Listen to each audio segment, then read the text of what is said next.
दूसरी शादी रचाने के बाद पति पहली पत्नी से मिलने उसके मायके आया था। निशा को लगा कि जिंदगी शायद फिर से पटरी पर लौट आएगी, लेकिन उसे पता नहीं था कि उसका पति जटाशंकर उसकी जान लेने पर आमादा है। देखिए बेगूसराय से आई इस रिपोर्ट को।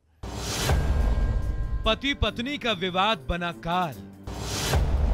पति ने पहली पत्नी का छोड़ा साथ, दूसरी शादी के बाद पहली को किया साफ। फंदे से लटकता मिला निशा का शव। कभी कभी छोटी छोटी बातें विवाद का ऐसा विकराल रूप धारण कर लेती हैं कि परिवार में कलह का जहर घुल जाता है और वही जहर जिंदगी के लिए काल बन जाता है। कुछ ऐसा ही हुआ है बेगूसराय में, जहां घर के कमरे में एक विवाहिता की संदेहास्पद हालत में फंदे से झूलती हुई लाश मिली है।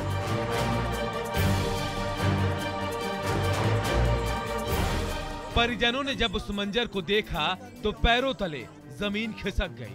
घर में चीख पुकार और चित्कार की आवाजें सुनाई देने लगी। पूरे इलाके में सनसनी फैल गई। महिला के परिजनों का आरोप है कि मृतक महिला का विवाह पंसल्ला निवासी जटाशंकर महतो से हुई थी। उसके बाद से दोनों पति पत्नी में विवाद चल रहा था। बाद में जटाशंकर महतो ने दूसरी शादी कर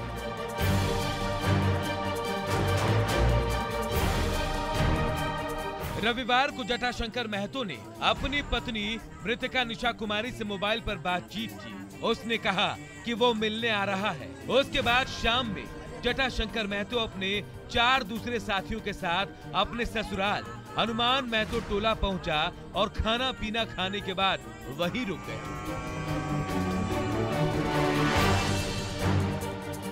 स्याह रात और सन्नाटे का फायदा उठाकर उसने अपने साथियों के साथ मिलकर अपनी पत्नी की हत्या कर दी और शव को फंदे से लटकाकर मौके से फरार हो गए। सुबह जब परिजनों ने देखा तो होश फाख्ता हो गए। लड़की को हत्या हो गई। कैसे? झंझट चल रहा था, वहाँ के पंचायत भी हुआ था पंसलवा सरपंच के यहाँ, और ये बच्चा को फोन पर बुलाया और मार के चला गया। अब देखने वाली बात यह है कि पुलिस इस गुत्थी को कैसे सुलझाती है और निशा के आरोपियों को सलाखों के पीछे कैसे पहुंचाती है। न्यूज़ 18 के लिए बेगूसराय से संतोष की रिपोर्ट।